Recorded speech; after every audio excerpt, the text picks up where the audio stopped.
Michel Houdin, bonjour. Bonjour. Que se passe-t-il dans le tiroir est votre quatrième ouvrage. Depuis quand écrivez-vous? Une dizaine d'années avec la parution de mon premier ouvrage, conte bilingue français-créole, Madou Sirop et bons épices. Madou Sirop et puis bons épices. Un vieux calendrier, des bougies qui discutent. Que font-ils tous dans ce tiroir?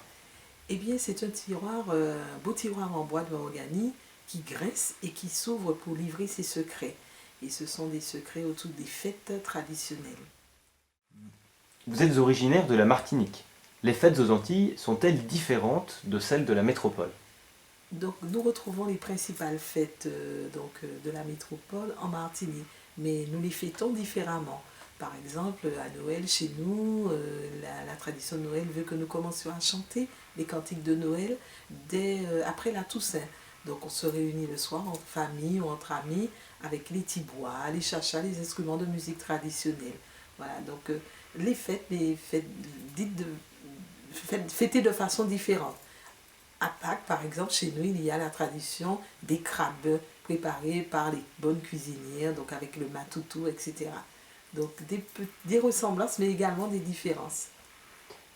Pourquoi avoir voulu rappeler aux enfants l'importance des fêtes? Oui, parce que selon moi, les fêtes, des fois, sont alliées à des jours fériés où ils ne vont pas à l'école. Et certains ne savent même plus pourquoi bon, on ne va pas à l'école, mais bon, sans trop le savoir. Et pour moi, c'est important aussi que les traditions soient perpétuées. Donc, ce sont les enfants donc, qui vont perpétuer ces traditions, voilà, pour les générations futures. Parce qu'autour de ces fêtes, il y a donc des moments de partage en famille, mais également des combats qui ont été menés par nos ancêtres. Et c'est l'occasion également de rappeler aux enfants que avant, il y a eu des choses qui ont fait qu'aujourd'hui, il y a ces fêtes, il y a des jours fériés et c'est aussi un effort de mémoire. Madou Sirop et bons épices. Ce livre a une conception un peu extraordinaire. Pouvez-vous nous la raconter? Oui, donc Madou Sirop et Bons Épices est né à partir d'un concours d'écriture organisé par la bibliothèque, une bibliothèque municipale. Le thème c'était la gastronomie. Voilà, donc j'ai été invitée à participer à ce concours. La gastronomie, c'était un peu étrange comme thème, mais bon, je me suis dit pourquoi ne pas chercher et surtout évoquer la gastronomie de la Martinique qui est si riche et si appétissante. Donc ce texte a reçu un prix. Et après, la bibliothécaire m'a incité à le faire publier. Et l'Harmattan a bien voulu accepter de jouer l'aventure avec moi. N'est-ce pas difficile de parler gastronomie aux enfants? Oui, c'était ça. Je me suis dit, comment je vais commencer? Et puis je me suis dit, bon, comme ce sont des enfants, on va commencer par Il était une fois un petit pays appelé Madou Sirop, etc. Et donc, les enfants, par rapport à ce conte, oui, ils adhèrent. C'était finalement pas si difficile que ça. Et que raconte votre livre alors? Ce livre permet aux enfants de découvrir les recettes sucrées et salées, tout le patrimoine culinaire que nous avons en Martinique et plus particulièrement, et aux Antilles de façon plus générale. Pouvez-vous nous parler un petit peu des illustrations de votre livre? Oui, donc ce sont des illustrations que j'ai voulu, on va dire, naïves. Donc l'enfant se reconnaît, il pourrait même les dessiner lui-même.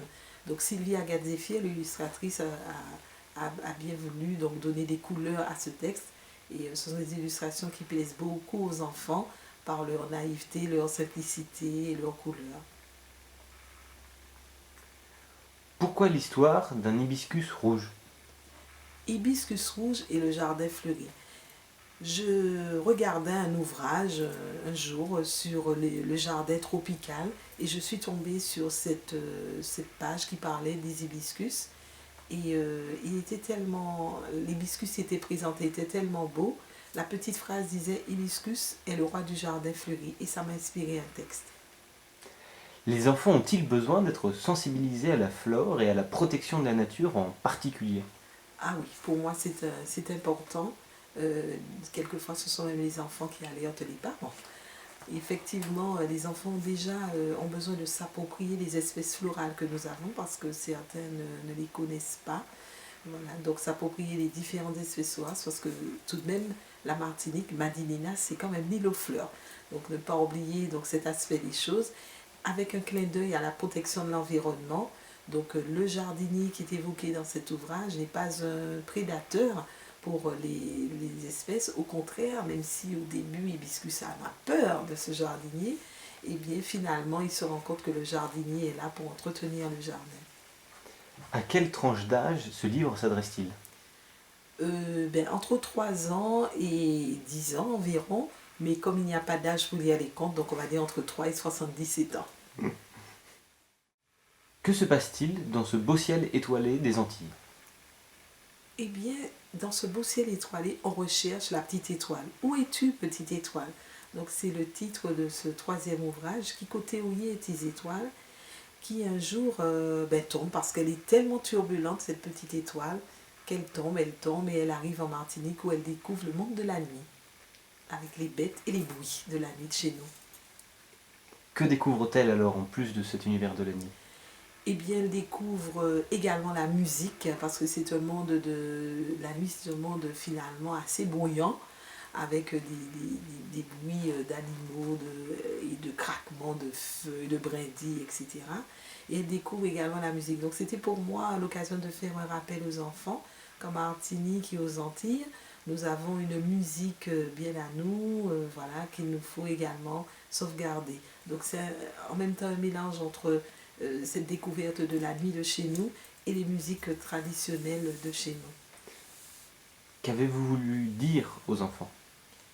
Ici, protégeons également la nature et puis sachons écouter la nuit, respectons la nuit et comme la nuit c'est également de la musique, donc aimons également nos musiques traditionnelles. Merci beaucoup.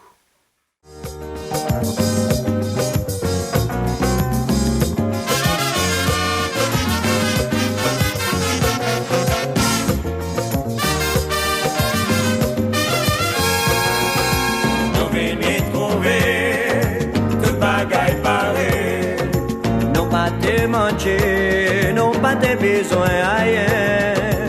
Soleil éclairé, et pas j'ai tombé. Ton journée les meilleurs pour nous faire ça ouais clair.